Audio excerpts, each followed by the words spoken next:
with blood and rage of crimson red, ripped from a corpse so freshly dead. Together with our hellish hate, we'll burn you all, that is your fate. And so we have the Red Lantern Oath. In this episode, I go over the New 52 Red Lantern series, issue number 0. Now, Atrocitus was always an interesting character to me.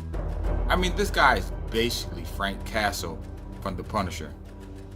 Having his innocent family wiped out by the Manhunters, Atrocitus, one of the last survivors of the massacre of Sector 666, vows vengeance against the Guardians.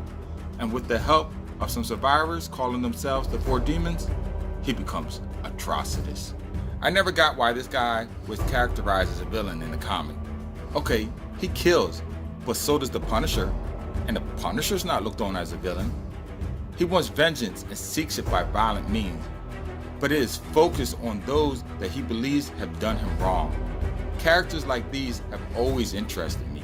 The path that people choose when dramatic events happen to them. It's like the story of the two sons with the drunken father. The psychiatrist says to the first one, "Why are you an alcoholic?" And he responds, "Are you kidding me? Look at my father. What else do you think was going to happen to me?" And the psychiatrist later says to the second son, "How come you never picked up a drink?" And the son replies, "Are you kidding me? Have you seen my father? I never want to be like that." Adversity introduces a man to himself.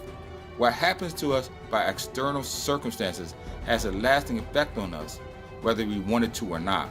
The only thing that we have control over is how we choose to respond to that situation, like to the two sons in the subsequent example. Atrocitus, upon his family's death, gives into his rage, letting it consume him, devour him, giving him life after his whole world is left dead.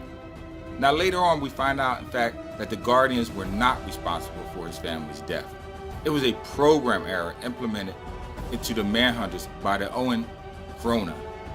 But that's a whole other topic that will be left for another discussion. The point I guess I'm trying to make here is, what would you do if your family was taken from you? Would you be like Christ and turn the other cheek and forgive? Become like Batman and fight crime but not kill? Or go all out like the Punisher, executing all those that take up the mantle of evil? I enjoyed this issue. Within you see panel per panel origin of Atrocitus.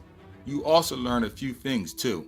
One, that his power is based in magic, not science. Two, that the character predates the Green Lantern Corps, giving him quite a bit of history. Three, that he is the first Red Lantern and originator of the Corps. And fourth, you learn how he created the Red Lantern power battery. With all this said, I give the comic a ranking of 4.0 out of 5. A great read, personally, and a must read for any Red Lantern fans out there. What are your feelings about Atrocitus? Do you see him as a bad guy? Please let me know in the comments below.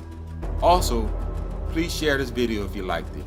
Tap that bell icon on your way out, and until next time, as always, keep reading, my friends.